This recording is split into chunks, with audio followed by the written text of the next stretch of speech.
All right, what's up, everybody, and welcome back to the Sean Lowery Show podcast. I have with me today Gerard Michaels. What's up, Gerard? What's up, man? How's it It's going? going great. I'm excited to have you on. That globe you got in the background, I like. I tried to buy something like that, almost exactly like that, at Target yesterday, but my card was declined. So Your card was declined. Yeah, Why was your card yeah. declined? Suspected fraud. It was the worst experience you could ever imagine. I got $700 worth of stuff in the cart. You know, you go there for like one thing at Target, and you walk out with a mortgage. Yeah, the card gets for suspected fraud. Capital One. I called them up. There's a whole line of people like yelling at me, "Go back to Walmart with the rest of the board." You know, and I'm like, I called them up and I'm like, "Yeah, it's me." And they're like, "Okay, give it 5 minutes." So I got the whole line waiting 5 minutes for this fraud protection. I go to use the card again, and it triggers like their ultimate fraud protection. I had to like send them a picture of my freaking passport today to get my card turned back on. It was, oh my God, what a nightmare, man. Is that the government coming after you? You know, it's funny you say that, man. Like, there's been some weird stuff happening lately. I don't know. We've been pretty hard on China, I suppose. So I don't know. Yeah. Yeah, dude. I mean, you're an interesting guy. Like, I found your bio online because I know you're from the podcast. For those listening, Gerard's been on the Patrick Bet David podcast, which I'm a huge fan of. It says you're an eclectic talent with a wide-ranging skill, known for your witty intellect. Like, did you write that yourself? Oh, absolutely not. Where is that? What is that on? I think it was like IMDb maybe. Okay, yeah. That's probably my old my old management team over there at ICM probably threw that together. Nice. But yeah, I'm probably known more for my immaturity than my intellect. But yeah, that's it's cool, man. I've had a weird life, man. I'm probably the only guy in history that wrote for both Wendy Williams and Chris Christie. So you know, there's that. Dude, you also played baseball, right? Like in the minor leagues. Yeah. I played minor league baseball, and then I dabbled a little while after that in mixed martial arts, Brazilian jiu-jitsu specifically. I was a gold medalist in the Pan Am. So yeah, Yeah. It was, and you're a comedian. Yeah. It's kind of, it's, you know, the thing is, you get to do a whole lot of things when you're not really good at any one of them. So I'm actually going back out on tour with Carol Ann Miljavik. Incredible. If people don't know who she is, check out Carol Ann Miljavik. She's one of the funniest comedians in America. She's incredible. But she's from the Midwest, so she's not that well known. Okay. But she's incredible talent, and we'll be doing shows at the end of September in Nashville, and then October and November and December. As long as I didn't put them out yet, because as long as the schedule permitting with the release of Mafia States of America. So yeah. I wanted to ask you about the Mafia States of America. First of all, your many skills is crazy. Like, I had Robert Greene on my podcast, the author of the 48 Laws of Power. Yep. And he was talking about the genius that, like, if you're a master of different things, that like can create like a special type of like unique genius. So maybe you're like getting close to that category. But the Mafia States, like, so you're helping like produce the whole thing. I know you can't give a lot away because it hasn't been released yet. Yeah. No, I'm the director of the project. I directed the project. And we've got a great team here at Valuetainment. Patrick decided to break the internet, and he's doing a real, like, you know, my background is traditional television. Like I said, I came from Wendy Williams, One of Your Die, and you know, I had worked with Valuetainment in the past. Like, you know, I helped, you know, write, and I directed some of the shorts that they did. You know, College is a Scam is something that I'm very, very proud of. I wrote and directed that project. And obviously, when I say that, everything's collaborative. Patrick drives the ship. Patrick is the you know, let no Patrick Bet David, don't need me to tell, but he is the driving force behind all the projects. I'm not a ghostwriter by any stretch of the imagination. He is the stir that stirs the drink. He is the, we want to talk about the genius. I mean, he's the legend. He's the guy that makes it all happen. And but so I've been very lucky to work on some projects with that. You know, we did The Good Voice, and we did you know, Sleep, Sweat, Grind, Repeat, which I've got back over there, which is kind of like a hype video. You know, some of the more cinematic stuff is that, you know, as they were trying to like kind of like bridge the gap between, you know, all of the YouTube success they had, and then, you know, kind of bringing on some like more traditional production values like television or cinematic production. Dude, I think valuetainment is such a cool thing. Like, it started with Pat kind of doing his videos, and then he started making content. And he's like, all right, if I'm making content, I want to make it good. And it's not a TV network, but you hire personalities, you hire editors, you do little projects. And now this Mafia States thing, it's like the biggest, I heard you say on the podcast, that's like the biggest project in history, right? Of valuetainment. Sure, yeah, and Mario Aguilar has been a huge asset to Valuetainment from the beginning as well. You know, these guys kind of started this thing, and you know, and like you said, they just started as, it was like an educational channel for like, you know, entrepreneurs, right? And then I think you know, Pat's superpower is his ability to kind of like think, you know, 3, 4, 5 steps ahead. You know, your next 5 moves. My next 5 moves, yeah. I can't do that. Like, I'm a slave to the moment. One of the things that have like made me successful at what I do is like, I just want to be the absolute best in the world at what I'm doing right now.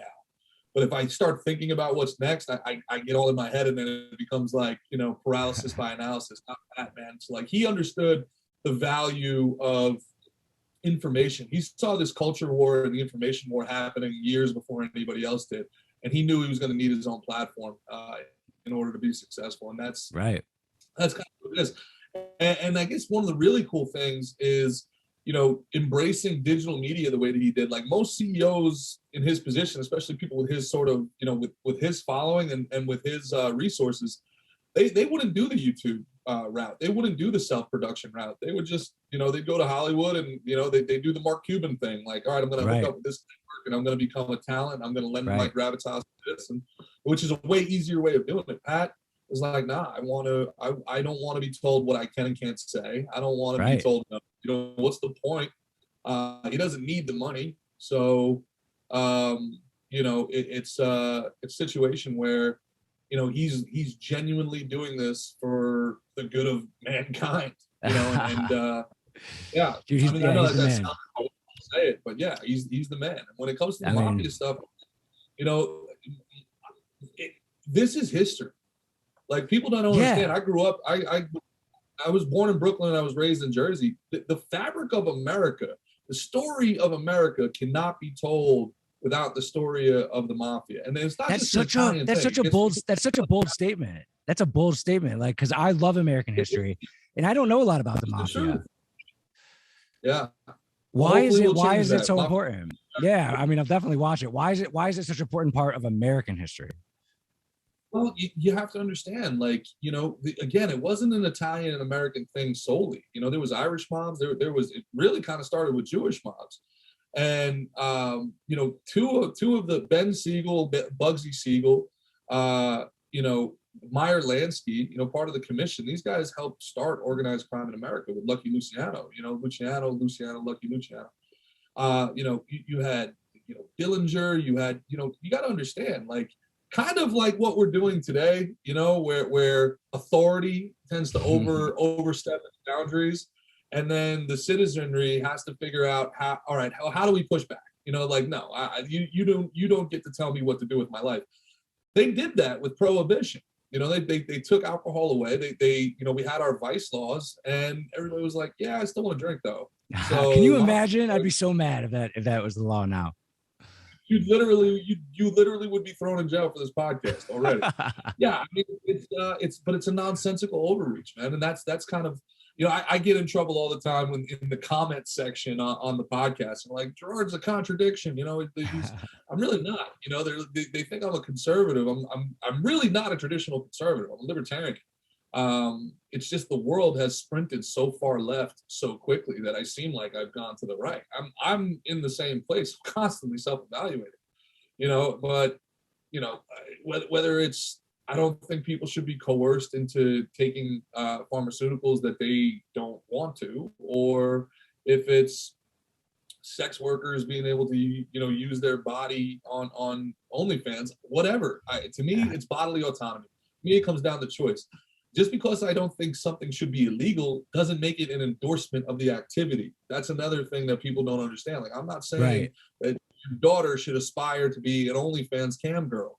But what I am saying is that if that's what she wants, she should be allowed to do it. Like that, Right. there's a very clear distinction between the two. Yeah, it's freedom. And yeah, with the vaccine and everything, like I couldn't agree more. Like you can't tell people what to do. Like the vaccine cards. I'm going to my cousin's bachelor party in New Orleans in November, October, and apparently like they have the vaccine cards there and stuff. So like, I don't know. I haven't gotten it yet. Like I don't know. I want to go to the bachelor party. You're going to a bachelor party in New Orleans. You're kind of already saying you're okay with viruses. Regardless of origin, or you know what I'm saying? Like exactly. you gotta get what you sign up for, you know what I'm saying? Like right. Yeah. So right. I mean I don't want to get too crazy with you. And this is gonna be part of my comedy bit, so I don't want to go nuts. But there was a girl I was seeing in Brooklyn. And she was a cutie, man. She was a literal ballerina. So, you know, you'll put up with a little bit more craziness, you know what I'm saying? So if the back end is profitable, let's say. And understood. Yeah, there's a return on that investment. But so she was all in, like far left Democrat, and she's like all in on de Blasio, and she wants to listen to what the WHO is saying and these health guidelines and stuff. So that they're like they had released like a do's and don'ts for like lovemaking during COVID, and she wore a mask in bed. She made me wear a mask, dude. And the funniest part about it was that's all we were wearing, and I'm just laughing the whole time. I'm like, I don't think you know how viruses work. That's ridiculous. That's a crazy visual. The visual.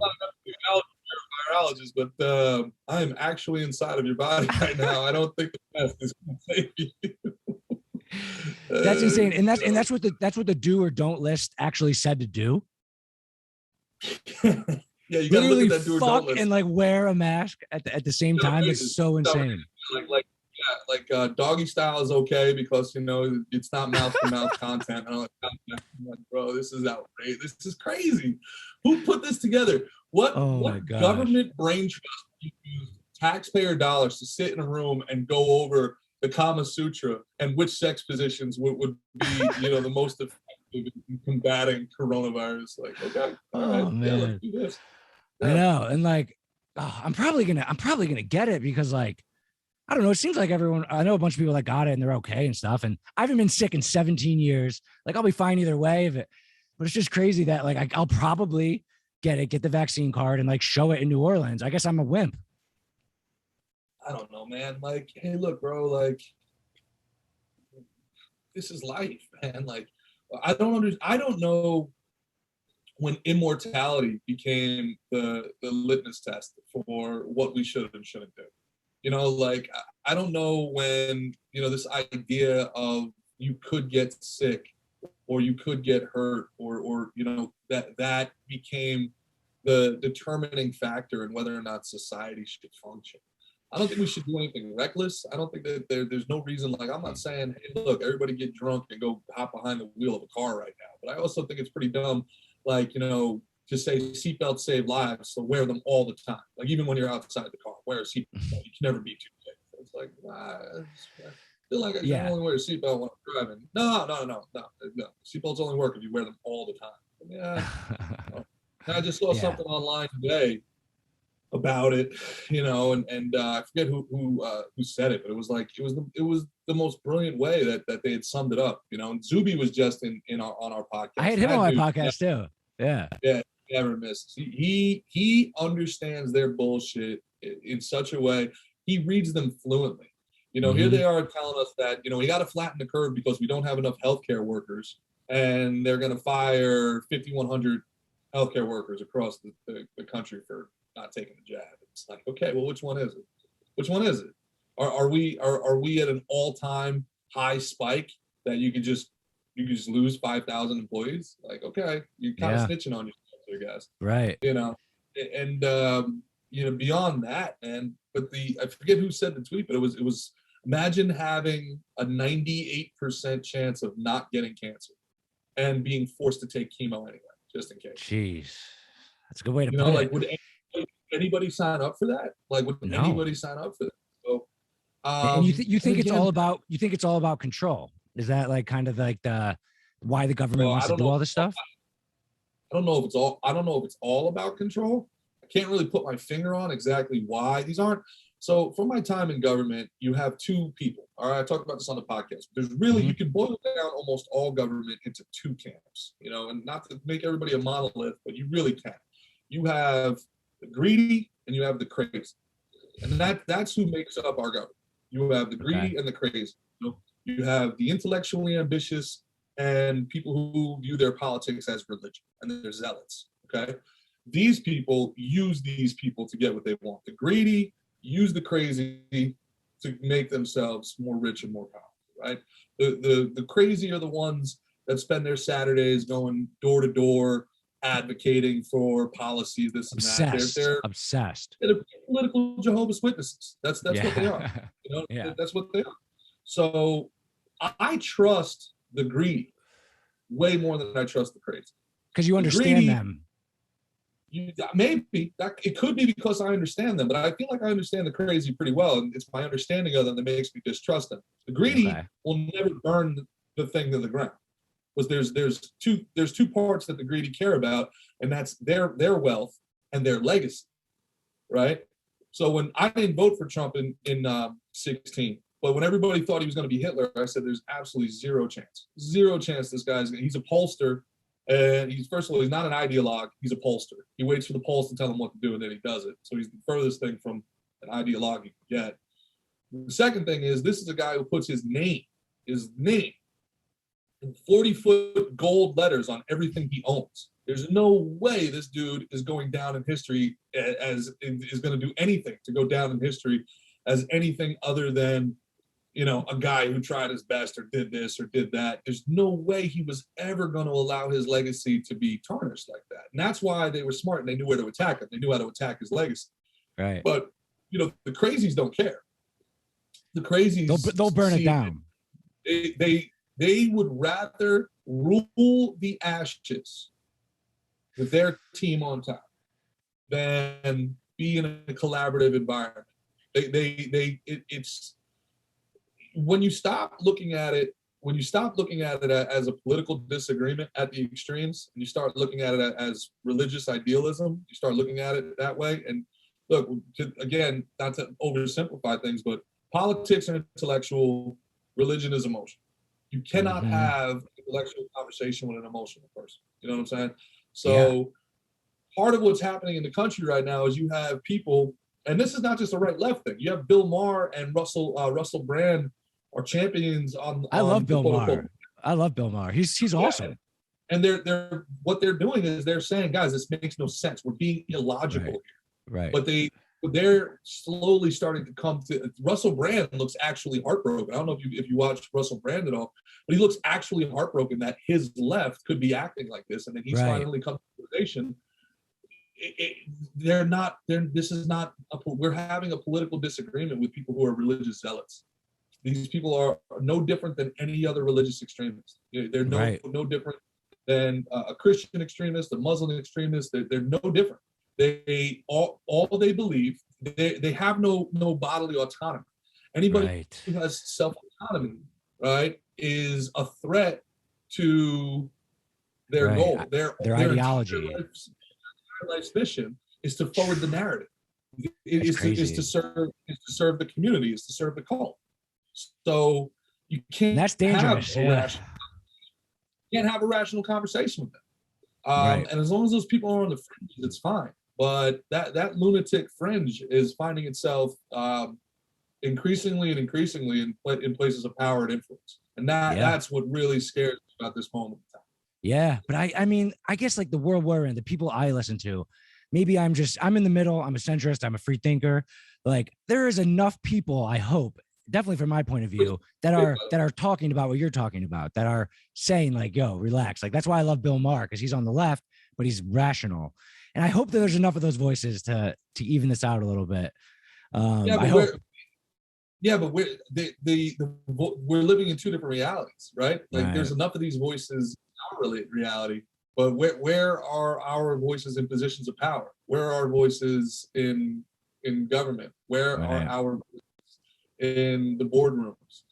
There's not a lot of centrist messaging out on NBC, ABC, ESPN these days. So there's a very, very clear schism between the reality we're being presented by our, what I call the university elites, our media, university government elites, and then the rest of us down here on the ground floor. And this has been happening for a long time. 2 years ago, or really even Barack Obama's second term, when they were like, racism's never been worse in America. And I'm like, never? Like when they were sicking dogs on people, or like going after slaves who had escaped farms? You don't think that was worse when people were actually segregated? No, 2012, it's never been worse. Like, dude, that's so dumb. And very dangerous. Yeah. And then you'd walk out, into the normal world. You go to a bar and everybody's singing, happy with one another. And I feel like this country is not nearly as divided as they're telling us. Seriously. But they just don't get us with it. Dude, the news. The news. I hate the news. Do you watch the news? Yeah, I have to, but it's kind of like it's a tough spot, because like you want to watch the news to be informed, to know what's going on. Like my mom watches the news and she doesn't analyze it like closely, so she's just like, oh, like Corona's coming. She's like, she loves the headlines, like, and she wants to be an informed person about the world, but meanwhile she's getting like the propaganda from the news. So it's like a tough thing. You want to be informed, but you have to look at it, I guess, critically. Well, Denzel Washington's got a great quote on that. He says, if you don't watch the news, you're ill-informed. And if you do watch the news, you're misinformed. So, I was calling back. I think Mark Twain might have said that first. But yeah, what's really crazy is the fact that we still call it news. And it's not like editorial, and it's not. Dude, that's why I love your guys' podcast, because like you do kind of inform me on some things. I love the fact that you have like the same group of people, so you're not like introducing a guest every time. And I actually get some news from there. Like I learned a lot about Iran from listening to your podcast with PBD. Like I like to get my information. That's you guys are kind of news a little bit, right? I mean, Valuetainment definitely tries to straddle the line between news and entertainment, Right. That's all Patrick, man. Patrick has a commitment to showing both sides. Patrick I love that. Yeah, and I love it too. That's why he's got Sauce on there, right? That's why he's got Sauce. Sauce is kind of like the center left boys. Dude, funny, man. The podcast, it's pretty popular here in Florida, and me and Sauce go out together. We hang out together, man. And like people see us and they're like, "You guys, I thought you guys hated each other." I was. Tell me something funny. Tell me something funny about Sauce, because I've had him on the podcast before. We message each other occasionally. Like, he's got his own show now. Yeah, Saucecast, man. Sauce is a very talented dude. Sauce is a very talented guy. I tell you, one of the things that I really respect about Sauce is, I had kind of given up. I personally, this is maybe my own shortcoming, but coming from New York, Jersey, working in Brooklyn and LA, living in Jersey City, I had kind of given up on the left. I got to be honest with you. I'm like, these people are all in. They're all into the narrative. They're just whatever the cool kids tell them to do. They just shut up and follow. They're not actually, they don't care, right? They don't care about whether it's right or wrong. They want to be a part of the in crowd. That's the way that I felt with it. Like it was, no matter, how many people I worked with in production, there'd be like white people, and then they'd be like, white people are just the worst. I'm like, what? Like, are you the worst? Why don't you say me? I'm the worst. Why don't you just say I? What's this whole we shit? I didn't do nothing. Like, what are you talking about? With white people, man. I'm like, I'm Irish. My family didn't come here until the late 19th century. Like we were starving in Ireland until 1890. It had nothing to do with any of this shit. Leave me out of it, man. Like, you know what I'm saying? Like, no. And I'm trying to explain to them at that point. I'm like, do you understand that the people who did this are the British? The British did it. We don't need to say blame the friggin' Brits. The British, like it's them. We know who they are. The people who are escaping Stalin's gulags, the Russians that came over to Sheepshead Bay, they didn't do anything to anybody. Yeah, they had nothing to do with the Civil War. They owned no slaves. Don't say white people. You know, it's like In the Irish, so I'm Irish too. We just ran out of potatoes. We ran out of potatoes. That's the whole thing. The British were colonizing us, kicking the right. shit out of us for 800 years before they knew that the New World even existed. And now we got to sit here and we got to listen to these 25-year-old gender studies fucking middle class assholes lecture us about white people. What?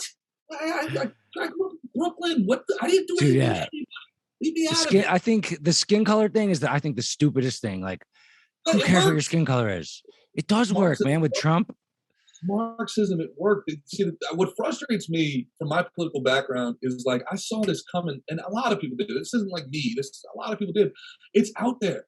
Like you just had to read Rules for Radicals. If anybody ever read Rules for Radicals, it's like a 100-page book. There's like 12 rules. You would have watched everything BLM was doing, and you would have been like, "Oh, this is Saul Alinsky. This is like line by line," and it had nothing to do. It had nothing to do with Black lives. It had everything to do with centralization of power for Marxist achievement. We can't allow these Trojan horses to keep happening. We can't allow these emotional conversations to cloud our intellect. You can there doesn't have to be a one or the other binary that they're trying to create, Sean. You don't need to be like, you can see what happened to George Floyd and be like, dude, that is horrible. Terrible. And then also like, but it's not okay to burn down cities and definitely don't want fucking communism. So they're trying to present this as if you don't give us everything that we want or we demand, then you're okay with, the killing people in the street. Yeah, which is amazing because the police are assets of the state. They're proxies of the state. And then these people turn around and they're like, and you know what'll fix it? Giving the state more power. What? My mind here, man. Yeah. It makes no sense. It makes no sense. One thing I think you said is interesting I wanted to touch on was about Trump and his legacy, like how he cares about it so much. Like, do you think he tarnished it? Do you think he ruined it? Yeah, I do. I kind of do too. He blew it. And that's what I did vote for Trump the second time. I didn't vote for him the first time. And what people are unwilling to say is he blew it. And this is the problem with pollsters, though. Pollsters are good once, especially a pollster that's charismatic. After that first election, being a pollster is a terrible way to govern. It's a good way to do politics and governing, two completely different things. One is sales and marketing, the other is administration. One of the crazy things about our system as it is, the people that are great at politics normally are horrible at governing. The people that are great at governing never get elected. One is the cool kid. It's the homecoming queen, king and queen. The other is, the pencil pusher, like a paper pusher. Yeah, an accountant. Government bureaucracy is accounting, right? So yeah. How do you think he blew it specifically? Because I have some things I think, but how do you think he blew it specifically? He should have never in a million years let the Democrats use Black Lives Matter to siege the cities. We had, during a pandemic, we allowed every city in America to be overrun by an army of Starbucks baristas. You think he should have done the National Guard route? Should have empowered the National Guard, or he should have played just as dirty pool politics and had his own. That would have played into their narrative, though, That would have played into the narrative of... What were they going to do? They were going to call him a racist? They already did. What were they going to do? They're going to call him... True. So this is my point. For all of his tough talk, right? For all of his tough talk, and now people are going to say, well, here's Gerard, one of his contradictions. He's like, doesn't want the government, but he's saying the government should do that. You cannot allow mobs to take over cities. You can't endanger your normal everyday people. The businesses that were burning down weren't government buildings, which is amazing to me that we can have 138 protests, mostly peaceful protests. Buildings can burn, no problem. But they go into the Capitol, the place where they actually should be protesting. And this is the greatest of fun. Right. Of course. It's not politics, it's religion. That's their temple. We storm their temple. You know what I'm saying? I don't think he blew it that way. Like, I mean, I get what you're saying, but he was he was threatening it. He was obviously against it. I think he blew it by, first of all, if you had a wheel of presidential events and it was like World War, economic crisis, and one of them was a pandemic. I think that's the worst thing that could have landed on him for him, because he's not very like sympathetic. He's very much like, let's go. And I like that attitude of like, no matter what happens, be positive, keep pushing forward. But like, I remember this one reporter asked him a question, and they said like, why is everyone?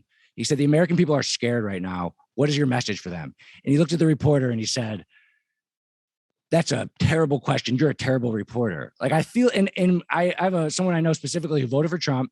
And then during those like 5:00 news press conferences that he did, like in the prime of the pandemic, where he had like Fauci up there, he said after watching those, he couldn't vote for him again. Like he just made people kind of like feel scared. And yes, feelings, that's politics. Like you said, like, I think he wasn't sympathetic enough or empathetic enough during the time where people were scared and a lot of suburban people switched over. Maybe, but he didn't get elected to be sympathetic or empathetic. I think what happened is that he was a strong guy and he was a tough talking strong man. That's what people wanted. They loved that he owned the lift, quote unquote. But then when it came push to shove, they called his bluff and he didn't do shit. Yeah. So to me, he blew it by, hey man, you did all this tough talk. And then when they came marching, where were you, dude? So if they elected you to be their shield from this encroaching socialism, right? If that's the idea, well, they needed you, man. And where were you? You were afraid in the media. You were afraid that they'd call you a racist or they'd call you a fascist. Which you were doing anyway. You weren't going to win them over. Yeah, I never thought of it like that. I was talking to Robert Greene about this, the 48 Laws of Power, and he said Trump is the best of all time at one of the laws, and it was like court attention at all costs. Always having people talk about you? Yes. And then he said, but he thinks the one law lost it for him. The other law was like, know when and use absence and scarcity to your advantage. Like kind of step away from it. He said he never took like one day off and he kind of exhausted people. Like people don't want to talk about politics all the time. And like, we were always talking about it. And I mean, I liked him, man. I mean, I like the guy, but he did kind of blow it in those couple ways. Media was unrelenting, They were. That's another thing he should have done. He should have been like, you know what? I'm not talking to the media anymore. He should have done like Facebook Lives every night, or he should have done like that's good. Of FDR's fireside chat. Yeah. And this is not Monday morning quarterback stuff. This is stuff I was posting at the time. At the time, I was in kind of like campaign mode, and I'm like, you're blowing it. You're blowing it. Yeah. You're looking weak. On your bluff, and every day that goes by, another city burns. It's like this guy can't handle it. Dang. And then the whole storming the Capitol. Well, yeah, but so really what it showed more than anything else was how ineffective and ineffectual the National Republican Party is. The National Republican Party is trash. They don't want to hear it, but the GOP is garbage. The fact that there's not a competing social media site, the fact that there's not competing colleges, there's not competing high school. They have completely and totally just seeded entire verticals of information. They've seeded education to the commies, actual commies. They've seeded education. They've seeded information on all levels, whether it's digital, old form. Just name me one libertarian, even conservative production house. One movie studio. There's that one. There's Ben Shapiro. He's got the Daily Wire. What's he done? I don't know. And then there's a guy, Charlie Kirk. What's he done? What's he produced? What's he made? I mean, his podcast. I don't know. But people don't want that. People want entertainment. They want content. And you don't, dude, you're not overt in your messaging with this stuff. One of the greatest movies ever made for libertarianism was Demolition Man. It's one of the greatest libertarian movies ever made. Die Hard, one of the greatest movies ever made that promotes the American ideal. Like they don't have. So you're saying spread the messages, but not like just Ben Shapiro yelling at you. Put it into like the young people's heads.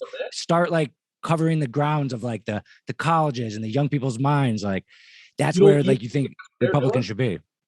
You don't think that's what the left's been doing? No, they are. Yeah. Well, when was the last time any Republican wasn't just the absolute butt of a joke on any national TV show. Dude. When Yeah. was it? Dude, straight white male, the dad. When was the last time the dad was the voice of reason on a television show where he wasn't the clown or the alcoholic, where he wasn't the guy who was like, oh, here goes dad again. Think about it. Dude, every single late night host. Like I used to even like Jimmy Fallon a little bit because he would just make stupid jokes. Now he makes political jokes here and there, and they're always like pro left, like always. I'm like, God damn, mix it up. But is someone telling him to do that? Like they control it. And look, you're allowed to have your perspective, but what happens with that, Trump, being a comedian and being from New York at this time, Trump broke comedy. He broke it. He ruined comedy because everybody knew that the way to get on TV was to, do the anti-Trump, anti-white guy stuff, and every comedy act in the world just went straight down that road. And if you weren't gonna go that road, they wouldn't book you. They would straight like try to get a New York Comedy Club. It was impossible. So what ends up happening, dude, is like if you're never able to laugh at yourself, you no longer are a comedian, you're an activist. And if you're always going after somebody, the same thing over and over, well, now they're not laughing with you. You're picking on them. You're a bully. So Stephen Colbert, he's the worst one. The audience just doesn't want to hear it over and over again. Saturday Night Live is so stale. Yeah. It's horrible. It's so stale. Plus, it's the same thing over and over and over. So it's just not funny. Like even when you agree with someone politically, it's like, all right, man, we've done this. Like God, yeah, like, it's find a new angle. Yeah. Plus, you're a bully. If you only ever hear one side, you're picking on somebody. Nobody laughs with the bully. You know what I'm saying? Nobody does. Exactly. So unless you're showing some sort of humility, unless you're showing some sort of I'm a human too, unless you're, if it's always they suck, I'm smart, they suck, we're noble, they're evil, we're good. You laugh at that once, and then it's like, all right, man, like we get it. Yeah. I agree. Hey, let's change the subject here. I got another thing I want to ask you about that I'm interested in. Nothing to do with politics, really. You played baseball. The fact that college athletes can make money now, right? Like, I think it's a really cool thing that like not enough people. Yes, the big stars will make money, but like, do you think you could have made money? I'm assuming you played baseball in college. Did you? Yeah. Yep. Where'd you go? I went to the college in New Jersey, small school in Jersey. Like, do you think that you could have made some money for your name, image, and likeness? There's no money in college baseball. There's really no money in college sports unless you're like, unless you're playing. Yeah, but here's one of my things about it. What about in that local area? Like, right? Yes, you're not getting tons of ESPN TV dollars, but like the local community that like the parents and like the people who live in the town, like you get some sponsorship dollars from like local. I don't think it's going to be anything life changing for 99% of people. I love that you can do it. I think it's so stupid that you would lose your NCAA eligibility. Oh my God, I'd love to see the NCAA go away, frankly. It's just they lost a lot of their power with this. Yeah, it's just such a terribly corrupt organization. Like it's not even about money, man. Again, going back to freedom, like you can't change your school without losing a year of eligibility. A year, yeah. Eligibility. Why? Coaches can leave whenever they want. Coaches get a better job and they can go somewhere else and no problem at all. But if I wanted to transfer to another school, I would have to sit out a whole another year. Actually, part of the reason why I ended up at a small school is I had verbally committed to a larger school, a big baseball program, and they had a huge issue with their coach. Got caught in like this crazy like abuse scandal. Yeah, and I waited too long to I guess decommit. So they counted it as if I was to they counted it as if we were going to transfer to another school. So even though I had never put on campus, I would have, if I transferred to another Division I school, I would have had to sit out my freshman year, or like 6 weeks, which is like 3/4 of your freshman year. Yeah. So you just sit the whole year out. Sure. Are those rules still in place? Like the transfer rules? I'm assuming they are. Yeah, it's nuts. It's so dumb. Yeah, it's really outrageous, man. The NCAA, dude, the draft rules are horrible. If you really want to get into the depth of it, none of it, zero of it benefits the student athlete as a student or an athlete. None of it. The fact that you can't, how about just give credit? Like I would spend 60, 70 hours a week on baseball. Like, It's a good should I point. not get a credit? Can I get, It's a good point. I never thought of that.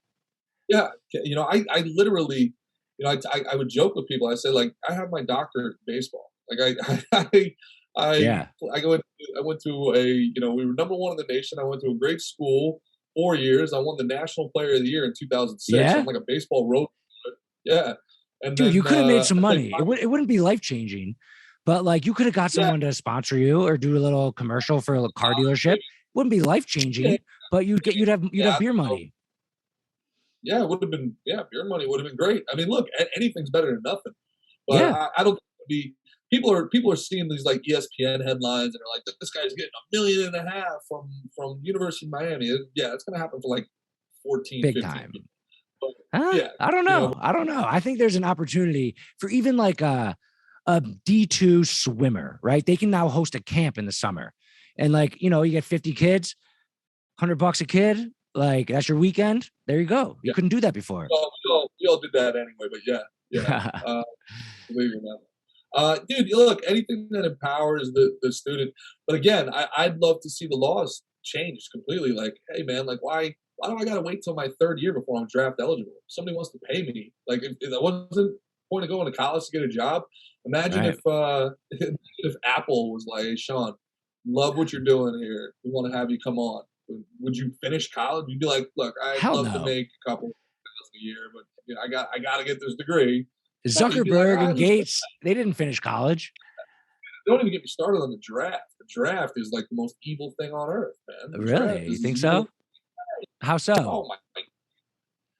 Well, you don't get to choose your employer. You That's have no true. autonomy. That's true. You get drafted by like the Buffalo Bills, and you're from California. You're like, damn it. Yeah. Forget the location, right? That's, believe it or not, the location's like the least part of it. Like, okay, maybe Buffalo's great. Maybe you'll like it. Who knows, right? But the fact that you don't get to like, okay, maybe I'm an option quarterback. I don't want to go to a West Coast offense, or you know, I'm picked at the top of the draft because these guys are horrible at their job. They're picking at the top of the draft because they don't know how to coach and they can't recruit talent. And everybody that they have keeps getting hurt. So now I'm supposed to be the savior of the franchise, and I have nothing around me. And then I'm a bust. And for the rest of my life, I'm known as a bust. And it completely and totally kills my brand. And I've got to wait 5 years in the NFL, 5 years before I can choose my employer. 5 years. And that's if they don't franchise. 6 years if they do franchise. Right. What's the average length of an NFL career? 3 years. 3 years. I've already got to beat the odds. I've already got to beat the odds by 2x just to be able to choose where I want to work, live, and who my coworkers are. It's minor league baseball. I got signed by St. Louis Cardinals. Yadier Molina was the catcher when I was signed. Oh, no way. The greatest catcher, still the catcher today. I should have gone anywhere but the St. Louis Cardinals. Literally anywhere would have been a better idea. Dang. You know what I'm saying? So. And they're a great organization. I learned more in my 2 years with the Cardinals than I learned in 20 years of baseball before. They're an unbelievable organization. But the guy's been there for 30 years. There's only 60 jobs in the world. He's had one for 30 years. So, jeez, you know, it's not your fault. Man, like, so the draft is How nuts. should it be? How should it be then? Crazy. How should it be? I think I like what soccer does. I think soccer does it correctly for both the teams and the I think you should have a certain amount of money. There should be like a slotted amount of money. And then it should just be everybody's a free agent at all times. The same way it is in the regular world, in the real world. Right. You know, if you really want to work for JP Morgan in New York, and you know, I don't know, Bear Stearns is like, we really want this dude in our Cleveland office. They got to pony up. You know what I'm saying? Like, hey, I want to be, but you guys give me 125% of what they're offering, I'll come to Cleveland. And then people tell me all the time, they're like, well, competitive balance. You know, the people would never go to play in these other places. Yeah, I think they would. I think there's more than 30 people that want to be a starting quarterback in the NFL. True. There's more people that would be like, you know what? Yeah, I'll go to Oklahoma. Yeah, I'll do it. You know what I mean? Like, Yeah, I'll go. And that's also, interesting. these people are massively wealthy. It's not like these owners don't have the money. You know, like, just because Green Bay, one of them gotten Brett Favre and Aaron Rodgers, who's to say that they don't have Fitzpatrick? Who's to say they don't sign Tom Brady, 6th round draft pick, right? Like, compete. Tampa Bay Rays are amazing every year. Nobody wants to be the Tampa Bay Rays, right? So Right. I'm really look. Again, this is they say I'm the contradiction. I keep hearing all these, pro workers' rights and these socialists, and then as soon as I say, all right, get rid of the draft, they're like, how dare you? Let's protect the billionaire owners. Let's not make them compete for talent. No, you're right. You're right. Yeah. Tell me more about it. Sounds like you're consistent to me. I don't see a contradiction. I like it. Yeah, I just want people to be able to choose the life that they want for themselves. That's what freedom is, right? That's what freedom is. I love how you're talking about, like, you said we're a country that like started from what'd you say, like breaking free. Like we were Thomas Jefferson and George Washington. They were terrorists to Britain. They started their own country. Like, I like that. That's true. That's what I love about America. We're like a bunch of free spirits. We are born out of disobedience, my brother. Yeah. Born out of disobedience. And the past was forged by the disobedient. And I think the future belongs to the disobedient in this moment. So, yeah. Yeah. I love that. And I feel like, I know there's the problems now with America, but I am optimistic that we're going to overcome everything and be like as great as we've always been, because like that spirit kind of lives in everyone. Wow. You're not, because I'm just optimistic and I love America. And I do think that like democracy kind of works. Like, every 4 years, China gets to have the 30-year plan, but like maybe their citizens will be unhappy and like revolt. Like we always get to like just get out our feelings, and like we're allowed to like criticize the president, like everything like that. Like I feel like we're healthy and we're gonna like over time still be the best country. Yeah. Am I naive? Right. No, I hope you're right, but I think you may be underestimating the complacency of the moment, right? The complacency of the moment. Yeah, we've always had people willing to stand up. Like, we take for granted that it's always been this way. And there's people that have literally fought, shed blood, their own and others, to make sure it stayed this way. And I don't know if our I don't know if our comfortable lifestyle it eliminates that. Like, I think that look, man, it's a lot easier for us to love our leash these days when we have air conditioning. We're all well fed. Netflix, delivery food. It is pretty comfortable. Like, it's the best time ever to be a human in that sense. I mean, the comfort is so easy. So, but it's bad. So like life in the panopticon, most people don't give a shit. They're like, you know what? It's not that bad. It's like we're all, some dogs love their leash, man. Owner feeds us, owner pets us, owner's good. And then there's other dogs that the first thing that they do when they get out in the backyard is run right to the fence and wonder what's beyond it, So I don't know, man. I posted something on my Instagram, fight or flight. Everybody says they're going to fight. 92%, like 1,000 votes for fight. I voted. I said fight. Yeah, I'm like, all right, bet. I love. But like, how should I fight? I said flight. I literally left. If I was still in Jersey right now, and I know this sounds nuts. I know this sounds crazy. If I were still in Jersey over the last 6 months, I'd be in jail. There's no doubt in my mind. I'd be in jail. On what charge? On what charge? I'm not gonna go that far. I'd still be able to fly at some point, but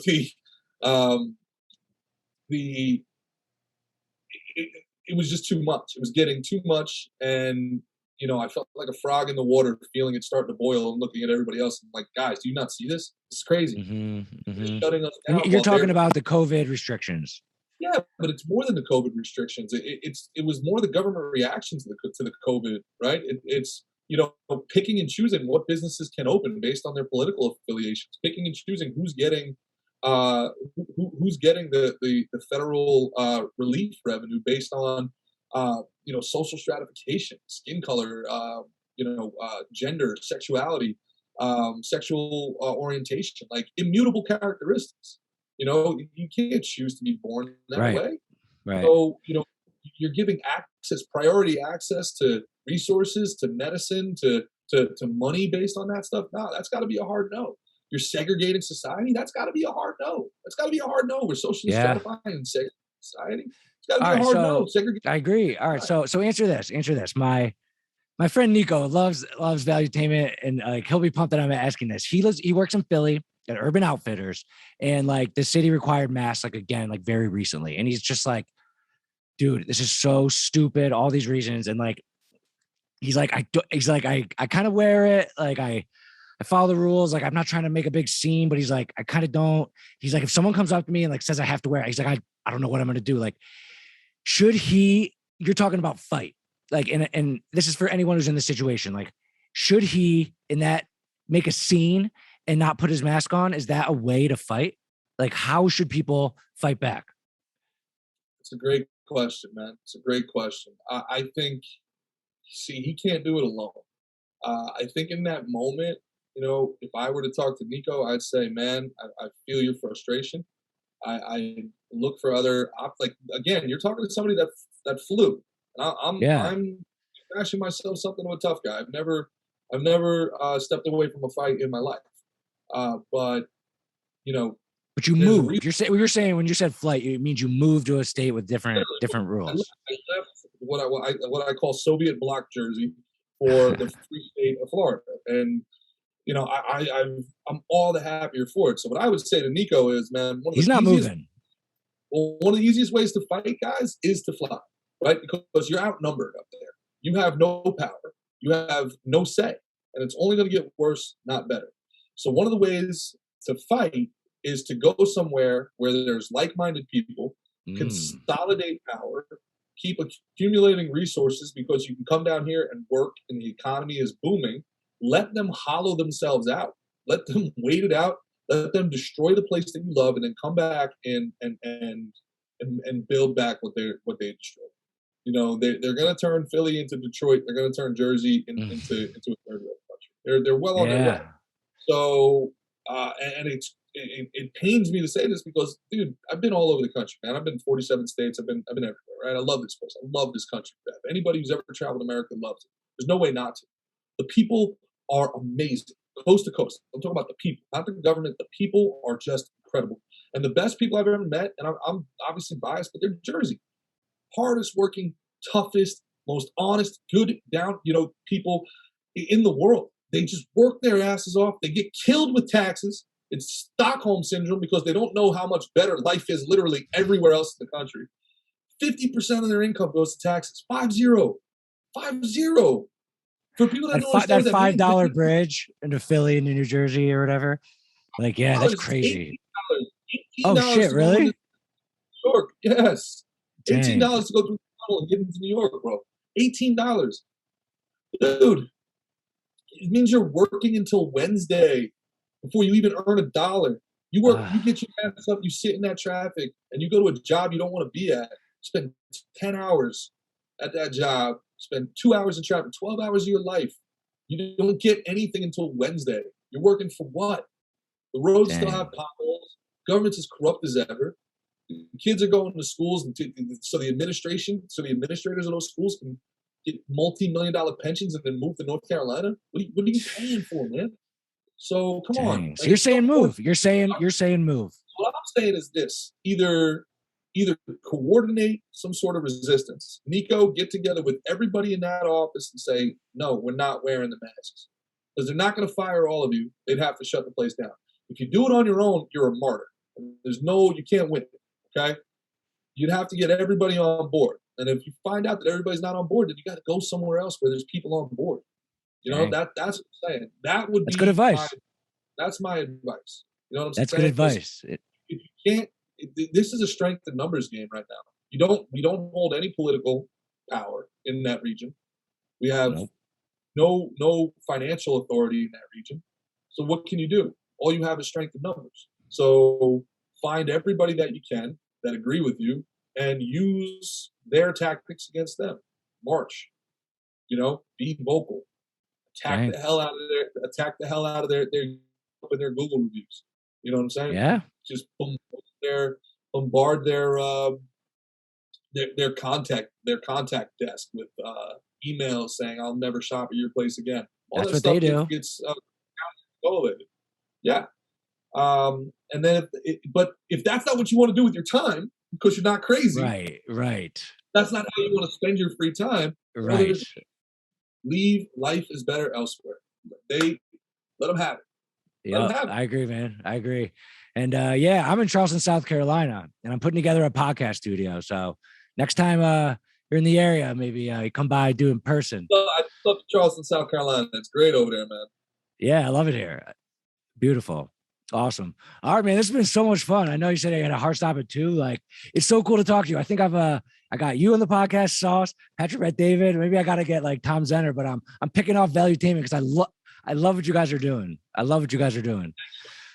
appreciate you having me. I'd love to do it again, man. It was great talking with you. Sorry I had to rush today, man, but all good. It's a lot of fun, and it was a good time, man. Awesome. You want everyone to what do you want to pitch? Pitch something at the end. What do you want people to do? All right. If you're still here, you might as well follow me on Facebook and Instagram. It's Gerard Michaels at Gerard Don't Give a F. Gerard AF. I guess Sean, if you could put it up on the screen or whatever. Yeah. I'll put it in the YouTube. I'm going on tour with Caroline Miljavik. We talked about that at the beginning, so you can see me live at a bunch of different venues coming up soon. Please listen to the PBD podcast every Tuesday and Thursday. Hopefully going 3 days soon. And then we're going with I got my 2 o'clock with you said, yeah, you said it. And check out Mafia States of America coming out. Hell yeah, I can't wait for that. All right, Gerard, you're the man. Appreciate it. And thank you so much for coming on.